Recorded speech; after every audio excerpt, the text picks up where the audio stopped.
오늘 CBS 광장에서는 이스라엘과 서방 사회를 둘러싼 중동 지역의 갈등, 그 본질을 알아보면서 그리스도인들이 어떤 태도를 가져야 할지 알아보려고 합니다. 김회권 숭실대학교 기독교학과 교수님 모셨습니다. 교수님 안녕하세요. 네, 안녕하세요. 예, 우리가 일상을 보내고 있지만 이제 국제사회는 정말 위기감 속에서 지난 한 주를 보냈어요. 이스라엘과 이란의 교전, 또 미국의 이란 핵시설 공격, 다행히 멈췄는데 교수님은 이 상황 어떻게 보셨는지 좀 일단 좀 들어볼까요? 일단은 이스라엘과 이란의 전쟁은 양측의 명분이 약간 다른 전쟁입니다. 이스라엘은 생존을 위한 전쟁입니다.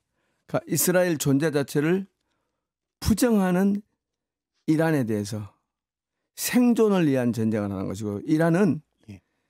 이슬람의 통치 구역을 강제로 침탈했던 시온주의자들로부터 이슬람 형제들을 구해내야 된다는 일종의 지하드 종교적 대명분 때문에 이 전쟁을 감행합니다. 네. 그러니까 순전히 생존 투쟁으로 하는 이스라엘 전쟁과 이슬람 신앙의 대명분 때문에 하는 이란의 전쟁은 다르죠. 그러니까 절박한 쪽은 이스라엘이죠. 왜냐하면 이란은 세계에서 지금 거의 아랍권 내에서 유일하게 이스라엘 존재 자체를 멸절시켜야 된다고 보고 있고, 그 이스라엘 존재 자체를 영토적으로 부정하며 국가적으로 부정하기 때문에 이스라엘 양측 헤즈볼라와 하마스 두 군데 엄청난 재정 군사 지원을 하면서 이스라엘을 멸절시키려고 하는 시도를 공공연히 했기 때문에 네. 아마 이스라엘 편에서는 심리적으로는 훨씬 더 강력한 동기부여가 있을 겁니다. 예. 그렇다면 먼저 이제 이스라엘에 대한 얘기를 좀 들어볼까요? 네. 지금의 현대 국가 이스라엘과 이제 구약 성경에 나오는 이스라엘, 이제 아마 혼동하시는 분들은 없겠지만, 지금의 이스라엘이 생기게 된 과정 간단하게 좀 먼저 들어볼까요? 예, 사실 이스라엘의 국가 탄생은 어찌 보면 기적이고 어찌 보면 굉장히 우발적인 요인들이 합동적으로 연대해서 만든 결과입니다. 우리 프랑스 디레페스 사건이라는 유대인 장교 박해 사건 기억하시죠? 예. 그다음에 히틀러의 나치 정권이 유대인 대학살, 그 외에도 2000년 내내 로마 캐톨릭 유럽에서 유대인들은 메시아를 죽인 사람, 메사이아 머더, 메시아 살해자로 해서 엄청난 박해를 당했거든요. 그러니까 2000년 내내 서구 기독교 문명이 유대인을 멸절시키려 했는데 그 역사에 대한 응답이 일종의 이스라엘 국가 건설, 시온주의 운동입니다. 그런데 유일하게 유럽 중에서 유대인을 박해하지 않은 유일한 나라가 영국입니다. 영국이 유대인을 박해를 덜 했고, 그 다음에 네덜란드가 좀 덜 했고, 그 다음 미국이 유대인들을 박해하지 않았습니다. 결국 영국의 주도하에, 미국의 지지하에 1948년 5월 14일 날 이스라엘이 가나안 땅, 그 옛날 구약 성경에 약속된 땅의 노른자 부위에다가 나라를 세웁니다. 물론 1919년부터 영국이 위임 통치를 끝내고 물러가는 순간부터 많은 사람들, 유대인 부호들이 갈릴리 곡창지대의 땅을 샀습니다. 매입을 했습니다. 네. 그 많은 곡창지대는 매입으로 이스라엘이 합법적으로 소유한 땅이었고요. 그 다음에 1948년 5월 14일 이후에 곧장 벌어진 이스라엘 건국투쟁에서는 약탈한 땅이죠. 그래서 이제 매입한 땅과 약탈한 땅이 지금 이스라엘 영토를 구성합니다. 이란은 이걸 참지 못하는 거죠. 예. 아랍은 참지 못합니다. 근데 이걸 현실적으로 인정해야 한다는 사람들이 이집트와 요르단입니다.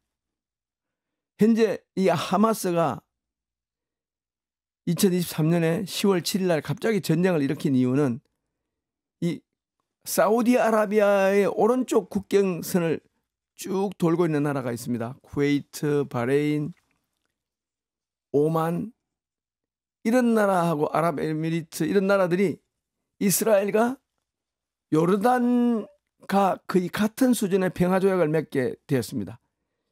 이걸 이란이 방해합니다. 네. 그러면 사우디아라비아와 바레인, 이런 나라들이, 아랍에미리트 나라들이 이스라엘과 우호조약을 맺고 평화조약을 맺는 순간 사우디아라비아가 아랍 세계의 맹주가 됩니다. 그러면 이란은 고립되겠죠. 이란은 이걸 참지 못합니다. 이 참지 못하는 이란의 격분이 헤즈볼라와 예멘 후티 반군과 그다음에 하마스에 대한 물질적, 재정적, 군사적 지원으로 이어졌고, 이스라엘은 더 이상 하마스를 공격하는 데 만족하지 않습니다. 하마스의 뿌리는 이스라엘 혁명수비대, 아야툴라 호메이니가 일으킨 혁명전쟁, 그 전쟁의 여파에 생긴 강경한 시아파 정권, 이슬람 원리주의자, 이들이야말로 이스라엘의 미래에 가장 큰 위협이다. 만일에 이들이 핵무기를 가진다면 영구적으로 이란을 억제할 길이 없다고 본 거죠. 그래서 이스라엘은 굉장히 국제 정치적으로 볼 때 엄청난 비난을 감수했지만, 이스라엘은 자기들의 생존 투쟁 열망 때문에 그 도덕적 비난을 개의치 않는 것 같습니다. 예. 우리는 도덕적으로 비난할 수 있습니다. 그러나 도덕적 비난만으로 이스라엘과 이란의 갈등을 간단하게 정리하는 건 쉽지 않습니다. 예. 예. 2차 세계대전 이후에 이제 유엔 총회가 예. 영국이 통치하고 있던 팔레스타인 네. 요 지역을 이제 이스라엘 그 유대인들에게 네. 예, 주기로 이제 분할 통치하기로 결정을 하고, 맞습니다. 그래서 이제 이스라엘이 건국이 된 건데, 맞습니다. 아까 1948년 5월 14일에 건국됐다고 하셨는데, 네. 네. 그 이튿날에 이란이 침공해서 전쟁이 시작이 맞습니다. 됐었죠. 예, 이 예. 시작부터 이란과는 악연이 있는 거군요. 아니, 이란은 아닙니다. 이란은 처음에 예. 시온주의자가 처음에 나라를 건설할 때 초기에는 이란은 좀 우호적이었습니다. 오히려 공격한 사람은 이집트입니다. 아, 네. 이집트, 요르단, 시리아 등이 약 13개국이 덤벼들었죠. 그렇지만 약 80만 명의 이주민이 나옵니다. 전쟁 난민이. 예. 그 80만 명의 전쟁 난민 중에 일부가 피에로를 구성했던 아라파트였고요. 그들이 요르단과 이집트로 도망갑니다. 근데 1993년 오슬로 협정으로 다시 도망갔던 피에로를 가나안 땅, 팔레스타인 땅으로 다시 돌아오게 만드는 협정을 합니다. 그래서 서안지구, 요르단 서안지구하고 가자지구 두 군데가 팔레스타인 자치정부 PNA라는 그 팔레스타인 자치정부의 합법적 영토가 됩니다. 그런데 이 오슬로 협정을 이스라엘이 지키지 않습니다. 네. 왜 안 지키냐면은 이스라엘은 사실상 비군사적인 행정 자치단체로 팔레스타인이 존재하기를 바라지 국가 단위가 되기를 원치 않습니다. 특히 외교와 국방을 독자적으로 수행하는 나라가 되는 거, 이걸 켈사적으로 용납하지 못합니다. 예. 그래서 계속 거의 소멸시킬 만큼 박해를 합니다. 그래서 그 요르단 서안지구에 고급 유대인 아파트, 유대인 정착촌을 많이 지었죠. 그래서 유대인 정착촌이란 말은 뭐죠? 팔레스타인 자치지구의 영토에다가 이스라엘 사람이 들어가 사는 겁니다. 그들이 바로 리쿠드당, 네타냐후를 지지하는 사람들입니다. 네. 네. 현대 국가 이스라엘의 건국 과정, 뭐 근래 과정들을 잠깐 간략하게 들었고요. 네. 이제 우리가 좀 궁금한 것은 현대 국가 이스라엘을 네. 우리가 구약 성경에서 보는 이스라엘을 계승하는 국가로 인정하는 것이 맞는지, 뭐 교수님 의견을 좀 들어보고 싶네요. 거의 그걸 인정한다고 믿는 사람은 거의 없지만, 좀 극단적인 세대주의자들, 미국에서 활동하는 세대주의자들, 또 한국의 일부 그리스도인들 중에는 현재 이 이스라엘이 에스겔 37장이나 로마서 11장 25절부터 26절이 말하는 종말에 예수님을 영접하고 회개할 그 이스라엘로 동일시하라는 입장을 가진 사람이 있죠. 네. 그러니까 이들은 현재 이스라엘 국가를 적대하면 안 된다. 왜? 예수를 영접하고 종말을 완성할 하나님 언약 백성이기 때문에 이들을 함부로 학대하면 안 된다. 따라서 아랍인들은 하나님이 택한 백성 이스라엘 민족들의 생존권을 위협하거나 그 영토적 실체, 영토적 단일성을 억압하면 안 된다. 이렇게 주장하기 때문에 이스라엘과 우호 관계를 맺는 것만이 하나님의 뜻에 부합한다고 믿기 때문에 많은 그리스도인들은 현재 이스라엘의 이런 생존투쟁 열망에 빠져서 국제법적으로 비난을 초래하는 이스라엘마저도 옹호하려고 하죠. 제가 볼 때는 감정적으로는 이해 못할 건 아닌데 네. 그걸 엄표하고 말하면은 보편적인 정의와 도덕의 원칙이 무너져 버립니다. 훨씬 많이 박해받는 팔레스타인 사람들은 지금 그야말로 이스라엘보다 더 가혹한 생존 투쟁에 지금 몰입하고 있는데 그들을 다 내팽개치고 이스라엘 사람들의 생존 투쟁만 계속 옹호하면은 이건 기독교 신앙의 정면으로 배치되는 거죠. 그래서는 안 되죠. 그렇다고 해서 이스라엘의 존재 자체를 부정하는 이란이나 하마스의 입장에 섣불리 그들의 논리에 동의하면 또 안 됩니다. 그들이 아무리 억압당하는 피억압 민족이고 생존의 기하선상에서 헤매고 있지만 그들의 주장 자체는 또한 우리가 받아들이기 쉽지 않습니다. 네. 그 배경을 좀 들어봤고요. 이제 이 중동 지역 상황을 좀 들어보고 싶어요. 이 서방 문명과 이슬람 세계 간의 갈등 이게 상당히 좀 장기간 지속되고 있지 않습니까? 네. 이 갈등의 본질은 종교 갈등이라고 봐야 되나요? 종교 갈등이라 보기가 힘든 요소가 많습니다. 그런데 이슬람 편에서는 종교 갈등입니다. 그러니까 십자군 전쟁이 1095년, 96년에 처음 발동되면서 아랍 세계들을 엄청나게 놀라게 만들고 당시에 이슬라엘 땅을 차지하고 있던 그 이슬람 제국, 네. 이 셀주크 터키 이런 투르크, 그다음에 또 그 전에 나왔던 사라슨 제국들 이들에 대해서 두려움을 갖고 타 종교가 성지를 탈취하여 장악하고 있다는 마음은 소박한 종교적 감성, 소박한 경건심을 훼손했기 때문에 넓게 보면 종교적인 명분 맞습니다. 그런데 유럽의 군주들과 유럽의 교황들이 십자군 전쟁을 통해서 하려고 했던 일은 기독교 진리의 고결함을 과시하는 그런 의미로는 종교적이지 않습니다. 종교적인 수사를 앞세우긴 했지만 그들이 하는 행동은 결코 기독교적이지 않았습니다. 욕심이 많았습니다. 약탈이 많았고요. 약탈을 주도했고 또 서방 세계에서 약간 수세에 몰린 자들이 동방에 즉 예루살렘, 콘스탄티노플 이쪽을 점령해서 세력을 얻고 기운을 차리려고 하는 이런 세속적인 정치, 특히 4차 십자군 전쟁 같은 경우는 베네치아 상인들이 주도한 전쟁인데 이거는 엄청난 상업적 전쟁입니다. 이거는 경제적 약탈 전쟁입니다.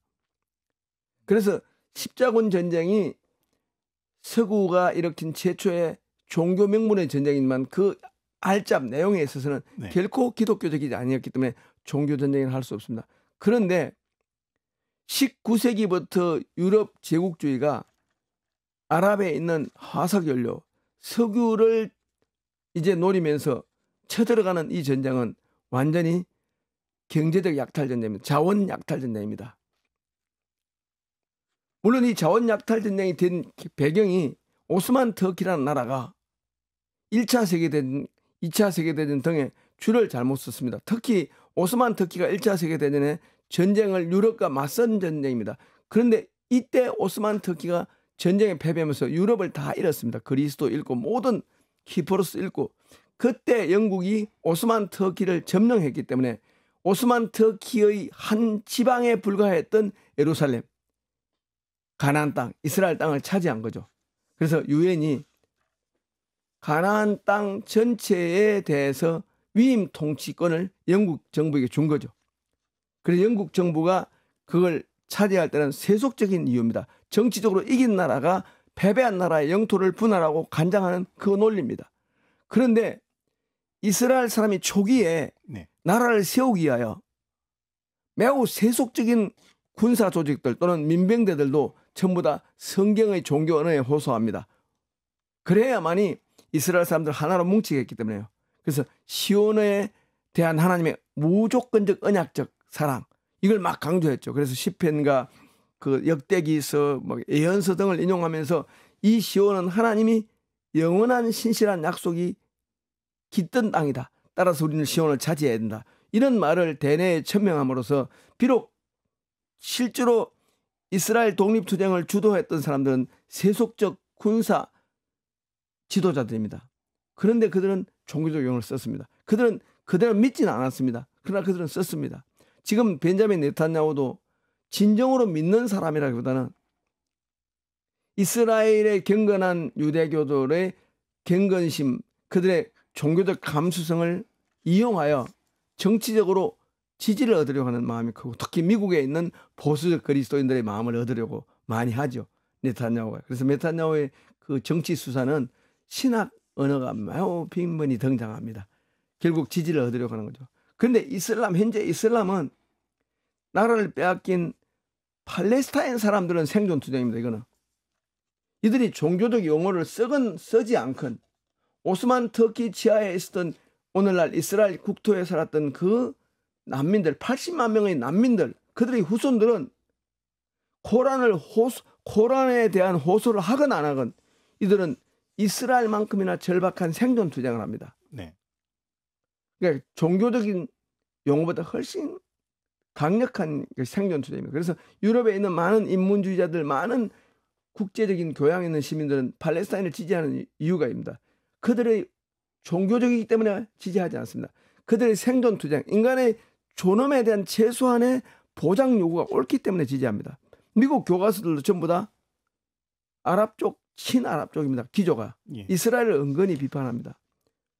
그런데 이란 같은 나라, 이런 나라가 지금 하마스를 돕고 이스라엘 공격하는 건 완전히 종교적입니다. 자원 투쟁도 아니고 생존 투쟁입니다. 국경 투쟁도 아닙니다. 그래서 종교적 신념으로 투쟁하는 이런 경우는 아랍 쪽 사람들이 훨씬 더 강합니다. 복합적이군요. 예, 복합적입니다. 예. 예. 표면적으로는 종교적인 목적을 내세우고 있지만 예. 그것이 사실은 이제 이 십자군 전쟁 중세 시대부터 시작된 맞습니다. 예, 그런 어떤 논리이지만 종교의 언어 밑에 예. 세속적인 권력이 있고, 그런데 끝까지 우리가 잘 이해가 안 되는 것이 이란 사람은 종족도 다르거든요. 언어도 달라요. 네. 또 아랍 세계에 속하지 않습니다. 그런데 이란이 지금 시리아 반군 돕고 있죠. 그 다음에 예멘 반군 돕고 있죠. 레바논 반군 돕고 있죠. 이 하마스 돕고 있죠.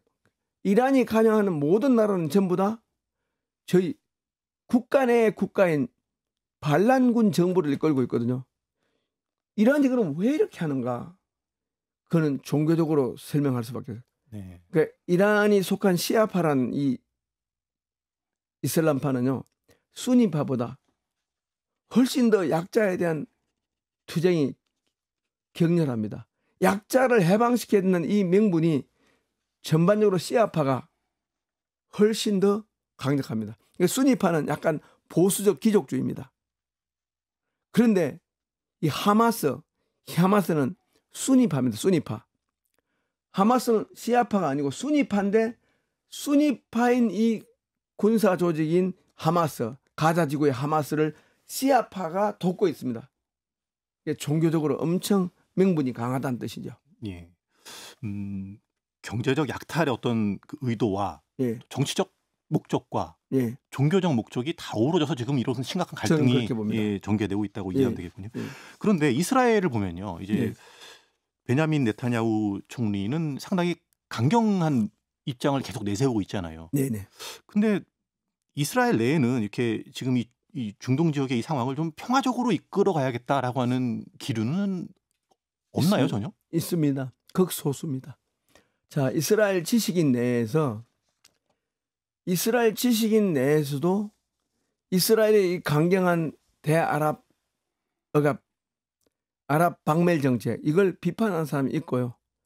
그들은 소수지만 아랍 사람들과 서로 소통하려고 합니다. 근데 벤자민 네타냐후 자체가요, 처음 권력을 잡았을 때 1997년에 등장했을 때는요, 아랍 온건론자입니다. 대아랍 온건론자예요. 네. 대아랍 온건론자인데 어쩌다 저쩌다 보니까 아랍에 대해서 강경책을 내세우는 그런 언어를 절제했더니 선거에서 져버렸습니다. 3년 만에. 두 번째 들어와서부터 대아랍 강경 정책을 써야만이 정치적 지지가 안정된다는 걸 알았습니다. 그래서 지금 이렇게 아주, 원래 이 사람은 오바마 대통령 때 거의 설득됐습니다. 팔레스타인의 국가를 세워주겠다는 약속 비슷한 걸 합니다. 2015년에. 그런데 그런 약속을 스스로 팽개치는 모순된 발언을 합니다. 이스라엘 사람 앞에서는. 내가 말한 팔레스타인 국가 창설이라는 말 뜻은 군대를 갖지 않는 국가다. 즉 이스라엘 내 지방자치 민간자치조직으로서의 국가다. 이렇게 말을 하면서 바꿉니다. 이 말은 벤자민 네타냐후 자체가 지금 현재 이스라엘 사람들로부터 지지를 받지 못합니다. 어떤 여론조사에 따르면 이스라엘 사람 67%가 평화로운 두 국가 방안, 즉 팔레스타인도 나라를 세우도록 도와줘야 한다. 그래야 우리 이스라엘 사람들이 평화롭게 잠잘 수 있다. 그걸 67%까지 지지했다는 이 여론조사가 있습니다. 그런데 이스라엘 국회가 100여 석이 채 안 됩니다. 근데 100여 석이 안 되는데 정당이 난립을 합니다. 27석만 얻어도 다수당이 됩니다. 지금 이제 벤자민 네타냐후는 벤자민 네타냐후보다 리쿠드 당보다 더 강력한 강경한 더 아랍 강경 노선을 가진 정당들이 작은 분파가 이 안에 들어가 있습니다. 그러니까 벤자민 네타냐후도 연립정부를 구성했기 때문에 자기 마음대로 말하지 못하는 언어의 표현 한계가 있다 봐야 됩니다. 예. 뭐 이스라엘 국민들의 정서는 평화를 바라는 정서가 더 많지만 예, 많습니다. 정치적으로는 강경한 목소리가 그 의회를 차지할 수 있는 그런 맞습니다. 구조이군요. 그렇습니다. 그렇다면 이스라엘은 이제 유대교이지만 예. 또 이제 이스라엘을 뒤에 있는 또 미국은 이 개신교 신앙이 강하지 않습니까? 예. 공통적으로 이렇게 아랍 세계에 대해서 강경한 목소리를 내는 데에는 예. 성경적인 배경을 논리로 내세우고 있지 않을까 싶은데 맞습니다. 어떻습니까? 미국의 남부 바이블 벨트에 속한 미국의 보수적 그런 크리스찬들의 우세한 주들, 그러니까 트럼프에게 투표한 사람들, 이 사람들은 이스라엘 사람들을 미국이 돕는 것이 하나님 뜻이라고 봅니다. 왜? 그들은 세대주의 신학의 음으로 양으로 영향을 받습니다. 세대주의 신학이란 말은 뭐죠? 이스라엘 백성은 아직도 언약 백성의 지위를 박탈당하지 않았다. 그리고 이스라엘 현재 팔레스타인에 건설된 이스라엘 국가는 종말의 이스라엘로 성화되고 발전될 가능성이 있는 잠재적인 메시아 백성이다. 따라서 현재 이스라엘을 국가적으로 안정시키고 그 정치적으로 그들을 도와주는 것이 하나님의 종말론의 완성 프로그램에 볼 때 합당한 것이다. 이렇게 믿기 때문에 그렇습니다. 그런데 트럼프가 과연 그걸 믿는가는 모르겠습니다. 미국에 있는 사람들이 대부분이 그렇습니다. 그런데 더 중요한 것은 미국 유대인들의 금융 권력, 네. 언론 권력, 이런 모든 것들 때문에 미국 사실에 미국의 국가기관을 움직이는 이런 모든 요소에 유대인들이 갖는 그런 파워, 엘리트 인맥이 있기 때문에 미국의 국가 정책이 아무래도 이스라엘 쪽으로 갑니다. 그런데 더 중요한 것은 미국이 이런 것을 기하로 삼아서 아랍 세계에 대해서 이렇게 열심히 통제권을 가지려고 하는 것은 유가입니다. 유가. 저유가. 그러니까 기존 미국이 이 점에서는 좀 억울한 면이 있을 거예요. 자본주의가 이렇게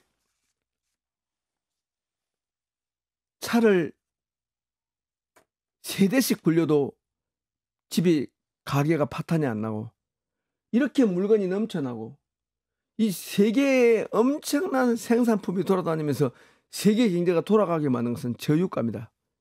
유가가 낮습니다. 저유가를 만든 사람이 미국입니다. 미국. 그러니까 미국은 전 세계 자유주의 자본주의 국가들을 위해서 악당 노릇한 겁니다. 저유가. 만약에 미국이 서방이 빨대를 꽂아서 저유가로 중동의 그 오일을 확보하지 못했다면 아마 거의 모든 나라가 공산주의 또는 굉장히 사회주의적인 나라가 들어설 수 있습니다. 자원 통제 나라, 즉 소비를 함부로 하지 못하게 만든 나라. 차도 한 대씩 이상 굴리지 마라. 그래서 잔디에 물 주지 마라. 이런 법이 나왔을 가능성이 많습니다. 그런데 우리가 지금 누리는 이 엄청난 번영, 이 엄청난 자유, 이 엄청난 여유가 저유가 때문에 가능했고 그 저유가 정책을 강압적으로 실시하게 만든 나라가 미국이라는 거 너무 역설입니다. 우리가 차 많이 굴리고 다니면서 많이 물건 많이 쓰고 고 에너지를 쓰는 사람들은 미국 욕하면 안 됩니다. 위선자입니다. 예. 우리가 이제 민주주의 사회에서는 정치와 종교의 분리, 종교 분리를 상당히 중요하게 여기잖아요. 그렇죠. 근데 이슬람 세계에서는 그런 논리가 통하지 않나요? 그런 논리가 통하지 않습니다. 특히 신정일치가 종교와 정치의 일치인데 종교 우세의 일치. 옛날에 13세기 로만 캐톨릭이 지배했던 유럽과 같은 그런 모습이 지금 이란입니다. 이란은 지금 최고 지도자 아야톨라 호메니의 후계자 네. 하메네이가 이란 대통령보다 더 위에 있지 않습니까? 그러니까 이란 최고 종교회의는 대법원 위에 있고요. 모든 것 위에 있습니다. 이 말은 좀 비현실적이죠. 그렇지만 이란이 이렇게 하는 이유, 이란이 아야톨라 호메니의 혁명을 그렇게 지지하고 지금까지 버텨온 이유는 미국이라는 나라에 대한 이슬람 교도의 뿌리 깊은 혐오가 있습니다. 미국은 자원 약탈 국가, 자원, 칼로리, 에너지, 독점 약탈, 고도 소비 국가, 음란한 국가, 창조 질서를 어기는 모든 도덕의 파괴 국가 이렇게 알려졌어요. 그래서 아야톨라 호메니는 대사탄이라고 했습니다. 미국을. 네. 그 대사탄의 앞잡이가 소사탄인 이스라엘로 이뤄봤기 때문에 굉장히 제가 볼 때 이스라엘 사람들은 이런 종교적인 강경 보수적 정체성을 가진 나라만이 미국 주도의 세계로부터 자신의 신앙을 보존할 수 있다. 이렇게 믿기 때문에 저렇게 됩니다. 예. 굉장히 좀 거울 효과인데요. 자기가 최악이라고 생각하는 나라와 정반대의 모습을 취하면서 또 이 미국이 볼 때는 이란이 또 최악입니다. 근데 이 이란의 이런 어떤 강경 종교적인 억압 정책은 이란 자유주의 시민들한테 엄청난 미움을 받고 있습니다. 예. 이슬람 국가인 이란이 이제 신정일치 예. 사회라고 그러면 예. 반대로 이스라엘은 어떻습니까? 이스라엘은 세속 국가입니다. 이스라엘은 분명히 대법원 판결에 보면 이스라엘은 세속 국가라고 했고 정교 없습니다. 정교가 없어요. 아, 그래요? 국가 종교 없습니다. 즉 우리의 국가는 국가 종교는 이거다 이거 없습니다. 아, 유대교로 이해하면 안 되나요? 그런데 벤자민 네탄야후가 4, 5년 전에 유대인법이라는 법을 만들었습니다. 이스라엘의 존재는 유대인을 위한 나라이다. 일종의 유대인의 인적, 혈통적 정체성을 굉장히 강조하는 법을 만들고 유대인이 합중국, 다시 혼종된 인종의 평화로운 공존 국가가 되는 길을 막았습니다. 이거는 그래도 그런 유대인 법이 통과되었음에도 불구하고 이스라엘은 여전히 유대교를 국교로 인정하는 종교가 아닙니다. 그런데 그걸 대법원 판례를 아슬아슬하게 넘나들면서 어기는 사람이 네탄야후 같습니다. 제가 볼 때. 네탄야후는 그런 식으로 대법원 판례까지도 위협할 수 있는 이런 행동을 합니다. 예. 이제 뭐 전쟁 상황에 대한 이야기도 들었고 이 배경이 무엇인지도 들었어요. 예. 근데 지금 이제 이란은 신정일치 사회, 이스라엘은 이제 유대교를 표방하고 있지는 않지만 사실상 이제 유대교 국가라고 우리는 이해하고 있지 않습니까? 이 정치가 종교를 적극적으로 이용하고 있고 그것이 갈등으로 표출되고 있고 이런 그런 것 같습니다. 현실인데, 네네. 뭐 전쟁 상황 말고도 다양한 문제들을 야기하지 않을까 싶은데요. 이스라엘은 종교적 억압성을 시민들이 그렇게 느끼지는 않는 것 같습니다. 이스라엘은 예를 들어서 혁명적 아젠다를 관철시키는 종교 경찰이 없습니다. 이스라엘은 자유주의 국가입니다. 네. 다만 이스라엘이 국가 안보에 관련될 때는 굉장히 온 국민을 순식간에 일치시키는 약간 종교적 강령과 비슷한 국가주의 훈령이 있습니다.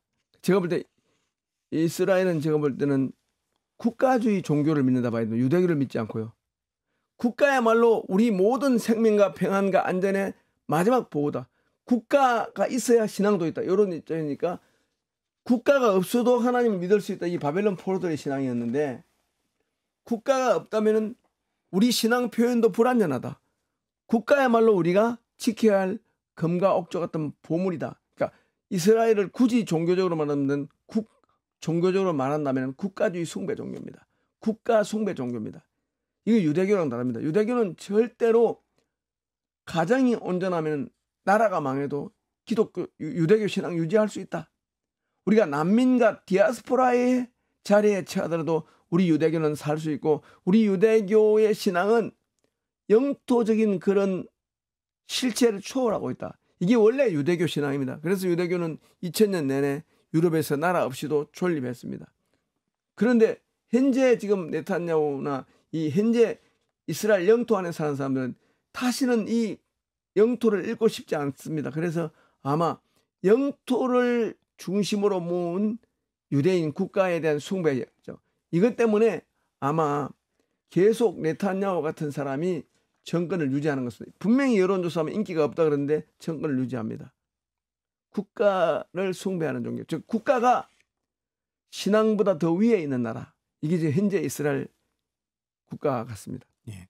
근데 이제 많은 분들이 중동의 전쟁 상황을 보면서 그런 생각들을 하시지 않을까 싶어요. 종교는 예, 모든 종교는 평화를 지향하지 않습니까? 그렇죠. 그런데 종교의 이름으로 폭력이 자행되고 또 그것을 또 지지하는 이들도 있고요. 이런 현상들을 우리가 어떻게 봐야 되는가 그거는 고민이 되는데요. 역사적으로 보면은 모든 고등 종교는 폭력과 제휴한 역사가 많습니다. 우리가 아는 힌두교 있죠. 마하트마 간디 하면 힌두교 하면은 굉장히 평화 종교처럼 느껴져. 아닙니다. 일본 선불교 평화주의 종교처럼 보이죠. 아닙니다. 결국은 종교가 평화를 지지하고 지향한다 하더라도 국가의 아젠다, 국가주의 아젠다에 결속되거나 포획되는 순간 종교는 종교 안에서 폭력을 옹호하는 논리를 개발해버립니다. 따라서 고등종교, 아놀드 토인비가 말했던 고등종교, 이슬람교, 힌두교, 유대교, 기독교 이런 고등종교는 아놀드 토인비가 볼 때 역사의 경랑과 풍파를 헤치고 살아남은 종교입니다. 불교. 근데 스리랑카 불교의 호전성, 일본 선불교의 호전성, 힌두교의 호전성, 기독교의 호전성 이 모든 종교의 즉 국가의 권력과 결부된 모든 종교는 자기 교리 안에서 폭력을 배척하는 교리가 있는 종교도 폭력적으로 바뀝니다. 즉 국가주의 아젠다에 포획될 때입니다. 그래서 종교가 평화를 지지한다 또는 지향한다는 말은 그건 굉장히 이상적 조건일 때만 그렇고 종교는 순식간에 폭력의 이름으로 구원을 성취하려고 하는 굉장히 리뎀티브 바이올런스 구원을 일으키는 해방적 폭력을 얼마든지 가시합니다. 종교 안에는 폭력이 항상 있습니다. 그래서 인류학자 중에는 종교의 기원이 폭력이라는 말이 있습니다. 종교가 결코 그래서 르네 지나르 같은 사람이 프랑스 인류학자죠. 철학자 르네 지나르가 예수의 십자가 앞에 인류가 등장할 때까지는 종교의 폭력성을 어떤 고등 종교도 해결하지 못했다. 예수만이 나사렛 예수만이 종교의 폭력성, 인간의 폭력성을 영구적으로 봉인했고 인간을 폭력에 호소하려고 하는 그 유혹으로부터 인간을 해방했다. 이건 르네 지나르라는 비복음주의 학자입니다. 프랑스 인류학자가 예수의 십자가야말로 인류의 폭력적 내성에 대한 영구적 봉인이고 해제했다라고 말하고요. 이 르네 지나르보다 훨씬 앞선 시기에 마하트마 간디는 산상수훈을 읽으면서 이런 말을 하죠. 영국 선교사들을 모아놓고 이런 강연을 합니다. 선교사 여러분, 여러분께서 우리 인도에 와서 기독교를 전파해 주셔서 감사합니다. 근데 여러분 우리 인도가 5,000년간 해결하지 못한 것이 무엇인지 아십니까? 복수와 폭력에 대한 호소입니다. 근데 산상수훈의 나사렛 예수는 인도를 구원할 유일한 구세주입니다. 산상수훈의 예수의 평화의 복음, 그걸 인도에 전파해 주십시오. 이렇게 말했거든요. 그러니까 보편적으로 예수 그리스도의 십자가가 폭력의 무장해제, 즉 폭력을 타인이 받을 폭력, 타인이 받을 징벌을 자신이 대신 받음으로 우리를 해방시켰는데, 기독교는 예수님이 아닙니다. 기독교는 예수님을 이용하여 세속적으로 만든 거대한 기관의 일부로 작동하는 기독교가 너무 많습니다. 그래서 기독교는 기관이 되고 제도가 되고 기구가 되고 큰 교단이 되고 국가의 아젠다에 동원되는 종교가 될 때 그 기독교는 산상수훈의 평화를 실천할 수 없습니다. 예수 그리스도의 십자가만이 폭력을 영구 봉인할 영구 수 있습니다. 봉인할 수 있다. 예, 근데 지금의 기독교는 많이 변질돼 있단 말씀이죠? 맞습니다. 예. 본헤퍼가 바로 그걸 확실히 깨달았습니다. 독일 제국 기독교, 독일 나치에 협력하는 교회는 폭력의 논리에 쉽게 동원되었습니다. 그러나 본헤퍼는 예수 그리스도와 나치 독일 교회를 구분했습니다. 그래서 고백 교회를 만들었죠. 결국은 우리가 제도권 교회에 소속되었을 때는 나사렛 예수의 급진적인 평화의 윤리, 저주를 자기에게 전가시키는 이 엄청난 평화의 동력을 기구가 되고 제도가 되고 특히 국가 아젠다에 동원되는 제도 교회가 될 때는, 그런 교회에 속한 기독교인이 될 때는 급진적인 평화를 이루기는 힘듭니다. 그렇다면 이제 이스라엘과 이란의 전쟁은 이제 휴전으로 이제 이르렀지만 예. 그 사이에 미군이 참전한 과정은 그 안에 미국의 복음주의 신앙인들, 예. 또 일종의 시온주의 진영, 예. 이들의 어떤 정서들이 그런 결과를 낳았다고 보면 될까요? 그런 지지를 규합해서 트럼프 대통령이 폭격을 한 것 같지는 않습니다만, 그런 논리를 가진 사람들, 즉 아랍은 군사적으로도 멸절 또는 멸절에 가까운 그런 군사적 작전을 통해서라도 이스라엘에 대한 위협을 제거해야 한다, 또는 중동 평화를 확보해야 한다, 이런 논리를 가진 사람한테는 큰 문제가 안 될 겁니다. 그런데 이제 아마 보통 사람한테는 트럼프가 지금 국제 정치의 문법을 파괴한 사람, 또는 국제 정치의 평화가 어떻게 정착되는가를 전혀 모르는 사람으로 보일 가능성도 있습니다. 근데 모릅니다. 악한 사람을 통해서 가끔 선한 일을 행하실 때가 있습니다. 하나님께서 트럼프에게 왜 저런 무소부위의 권한을 주셨는지는 모르겠습니다만, 아무튼 이게 단기적으로는 이스라엘과 이란 사이의 평화가 찾아온다면 아마 트럼프의 그 무지막지한 그런 돌출적인 군사작전도 면제부 받을 가능성이 있습니다. 예. 원리적으로는 잘못됐지만 하나님의 섭리를 우리가 뭐 이해할 수는 없지만 너무 크신 뜻이 있으실 테니까요. 다만 이제 우리 과정에서 폭력을 대하는 우리의 자세가 어떤가, 우리 안에 폭력이 없는가. 예. 지금 말씀처럼 예수 그리스도의 십자가가 폭력을 끝내는 것인데, 영구 봉인하는 것인데, 예. 우리 한국 교회 안에 또 미국으로부터 많은 영향을 받고 있는 한국 교회 안에는 어떤 폭력성이 있는가를 한번 또 되돌아봐야겠다는 생각을 해보게 되네요. 예. 미국 영화 보면은, 할리우드 영화에 보면은 폭력의 희생자가 훨씬 가공할 만한 복수자로 등장하잖아요. 처음에 폭력의 희생자였다는, 우리가 폭력의 희생자였던 그 주인공에 대해서 동정을 합니다. 그런데 그 주인공이 나중에 자기에게 해를 끼쳤던 원수들을 섬멸할 때는 훨씬 가공할 만한 더 큰 폭력을 행함으로 폭력이 정의감을 충족시킨다는 인상을 주기도 하고, 참 이거는 제가 영원히 풀지 못하는 주제인데, 어쨌든 미국의 대외 정책에서 유명한 신학자의 역할이 있습니다. 라이놀드 니버입니다. 이 라이놀드 니버는 이 도덕적 인간과 비도덕적 사회라는 책에서 개인 대 개인에서는 사랑이 최고의 윤리지만 국가 대 국가, 집단 대 집단에서는 정의가 더 큰 원리다. 궁극적 원리다.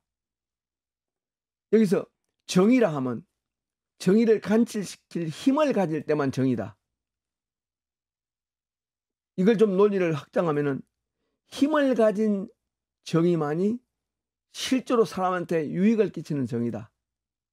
이렇게 되면서 미국의 대외 정책이 국무부나 국방성이 자꾸 군사력을 가지고 정의를 관철한다는 명분으로 남아메리카에 개입하고 월남에 개입하고 다 개입을 했습니다. 이 미국 사람들 머릿속에는 누가 이 신앙을 심었는지 모릅니다만 우리가 이렇게 큰 힘을 가진 목적이 뭘까?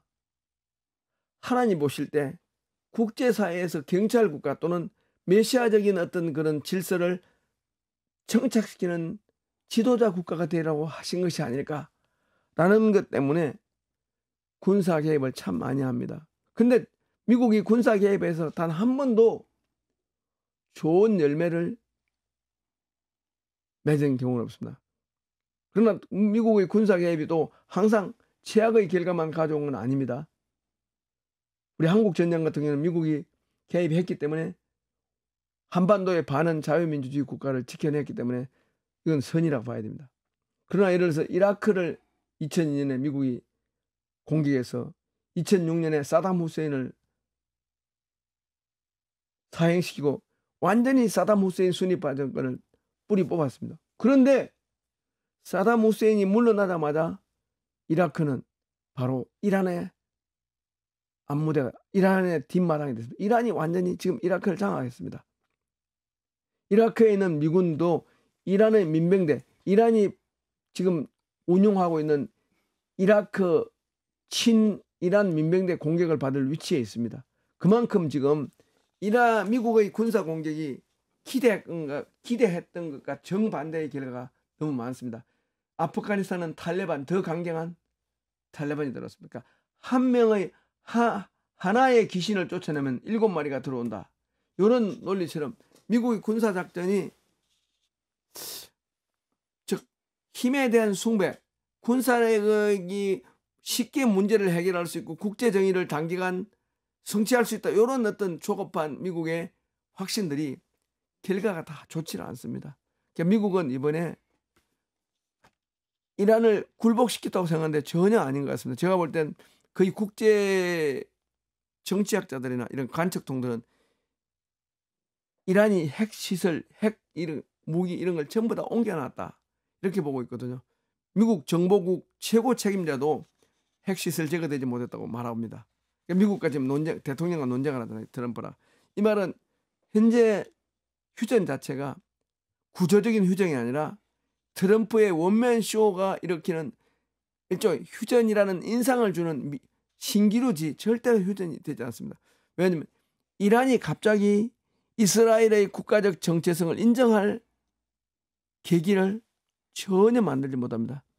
제가 볼 때 제일 좋은 거는 이란이 이스라엘과 국교를 수교하고 나는 너희들이 가나안 땅에 팔레스타인 땅에 있는 것 존중한다. 이집트와 요르단이 바라보는 관점으로 이스라엘을 인정한다면 이스라엘은 그때부터 진짜 팔레스타인 자치국가를 거의 엄청나게 지원해야 되고 도와줘야 되고 번영하도록 도와줘야 됩니다. 이 선순환이 일어나야 됩니다. 네.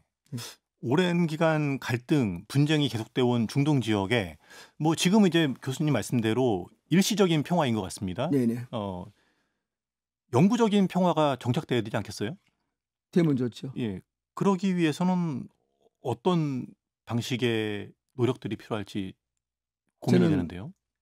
저는 이스라엘 사람들, 이란 사람들이, 아랍 사람들이 어떻게 생각할지는 몰라도 이스라엘이 그 땅에 들어가서 80만 명의 난민을 발생시키는 과정은 분명히 어렵지 못하다고 봅니다.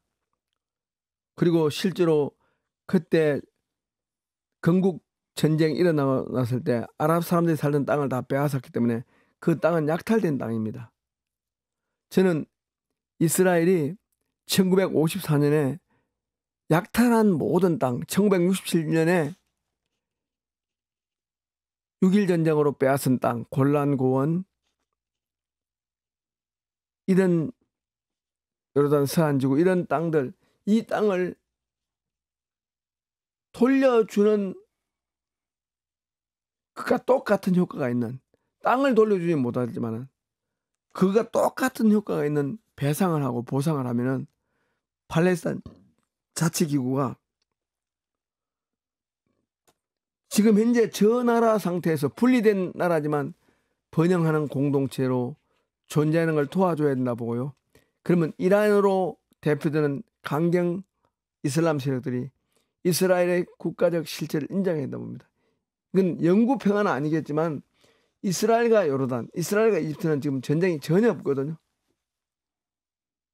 이스라엘과 바레인도 지금 아브라함 회개를 맺었습니다.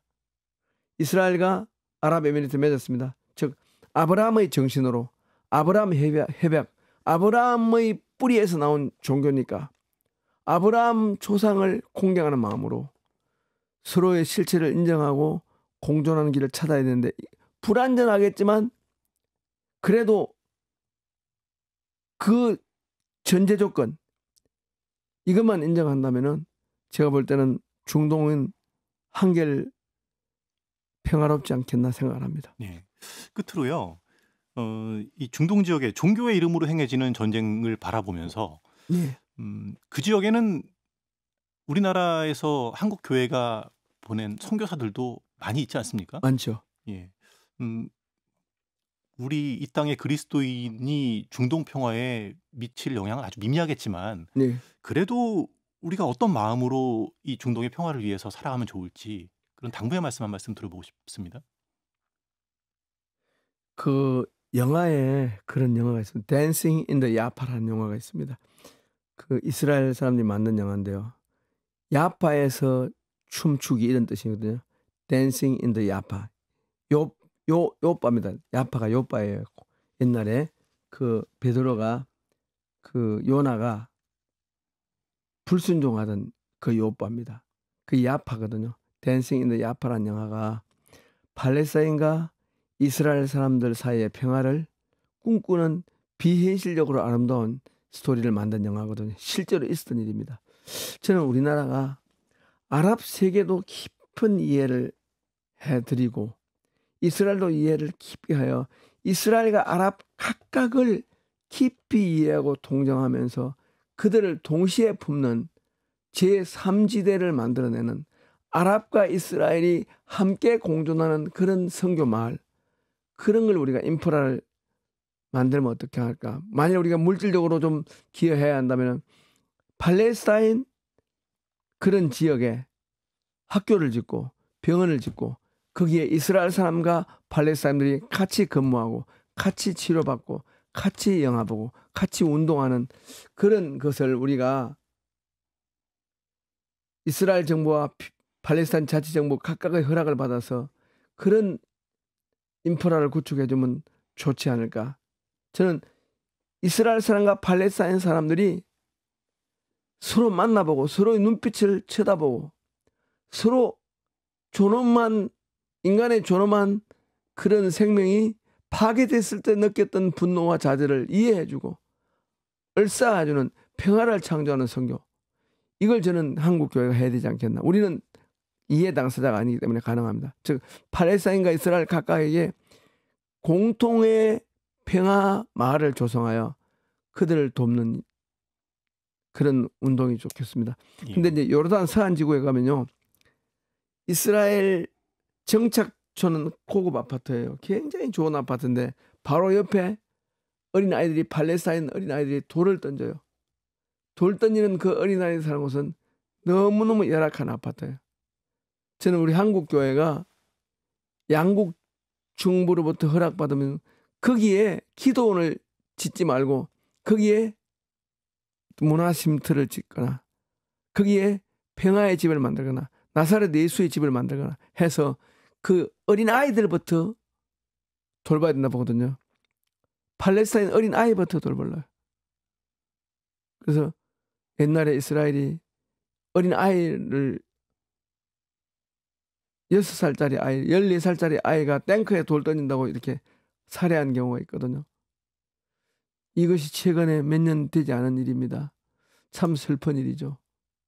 그래서 저는 한국 교회가 만일에 여력이 있다면 팔레스타인 요르단 서안 지구에 가서 평화의 말을 조성해서 유대인과 팔레스타인 사람들이 서로 사이좋게 지내고 좋겠습니다. 그 팔레스타인 13% 안에 네. 기독교인이 꽤 많습니다. 예.